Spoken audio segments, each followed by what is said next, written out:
एबे आंचलिक पाणीपाग विज्ञान केन्द्र पक्षर एक बड़ खबर सामने को आसी। तेबे वर्तमान जाके सूचना मिलूची पुणी आसूची बड़ लघुचाप। आसंता काली ठारू राज्य में पुणी वर्षा होवार संभावना रही। 2 दिन लगी वर्षा होगा नहीं पूर्वानुमान करिछि आंचलिक पाणीपाग विज्ञान केन्द्र। पश्चिमा झड़ प्रभाव में वर्षा सह घन कुड़ी देखा मिलिब बोली पूर्वानुमान करिछि आंचलिक पाणीपाग विभाग।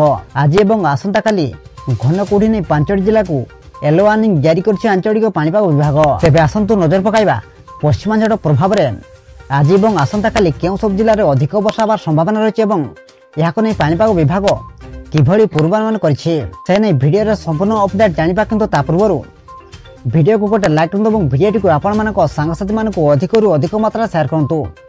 जदि आम चैनल रे आपण प्रथम थर भिडियो देखुछन्ते एबे ही चैनल को सब्सक्राइब करी पाखरे था बेल आइकन को प्रेस करी ऑल नोटिफिकेशन ऑन कर रखंतु, जहा द्वारा आगो को पाणीपाग संबंधी लेटेस्ट अपडेट आपण माने सर्वप्रथम आम चैनल माध्यम रे पाई परिबे। तेबे पाणीपाग जारी करथिबा बुलेटिन अनुसार आज अर्थात 24 तारिख 7 जिला यथा केन्द्रापड़ा, जगतसिंहपुर, पुरी, खर्दा, गंजाम, गजपति, रायगड़ा जिले में हालुकारु मध्यम धरणर वर्षा होगा नहीं आकलन कर आंचलिक पाणीपाग विभाग।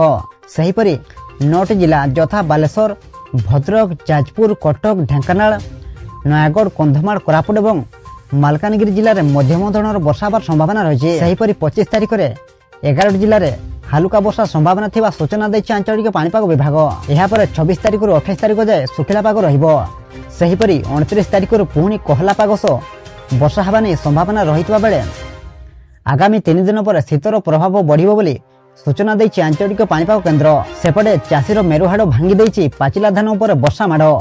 हाँ दर्शक बंधु, अदिनिया वर्षा जोगु चाषी उपकूल हंतसंत। 3 दिन लगान वर्षा पर जमी रे ओदा सरसर धान बिड़ा पड़ी जहां देखि मुंडरे हाथ दे बसिचंती चाषी। धान फसल अमल समय होइथिबारु चाषी माने आसंता काली ठारू फसलर रक्षणाबेक्षण करने को चिंता करुछंती। एहारी मध्यरे संभावित वर्षा पुणी थरे चाषी मानकर चिंता बढ़ाई दैछि।